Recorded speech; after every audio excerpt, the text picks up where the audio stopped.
আর এই ভোটার তালিকায় বিশেষ সংশোধন ঘিরে একেবারে উত্তাল হয়ে উঠল বিহার বিধানসভা। মুখ্যমন্ত্রী নীতিশ কুমারের বিবৃতির দাবি আরজেডি সহ বিরোধীদের। বিধানসভার ভেতরে ও বাইরে বিরোধী বিধায়করা বিক্ষোভ দেখাতে থাকে।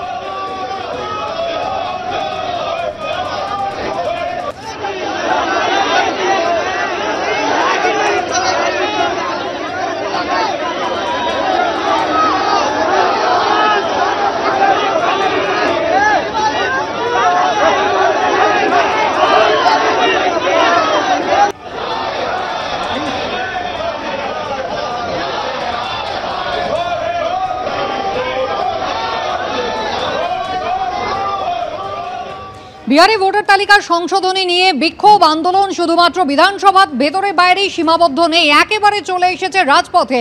যেখানে বিহারের রাজাপুর, সেখানে এবার ছাত্র পরিষদ তারা কিন্তু পথে নেমেছে। পুলিশের সঙ্গে একেবারে হাতাহাতি সংঘর্ষ জড়িয়ে পড়ে ছাত্র পরিষদের প্রতিনিধিরা এবং জলকামান ব্যবহার করে তাদের ছত্রভঙ্গ করে পুলিশ।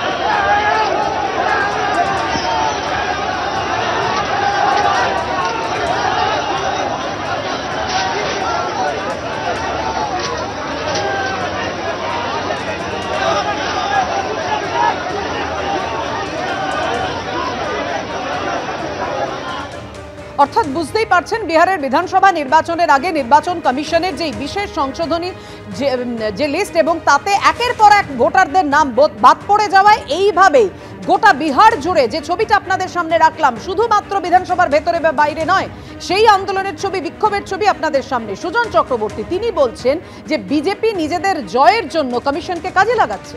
দেখুন, নির্বাচন কমিশন জানাচ্ছে যে বিহারে অন্তত 56 লক্ষ ভোটার বাদ পড়তে চলেছে।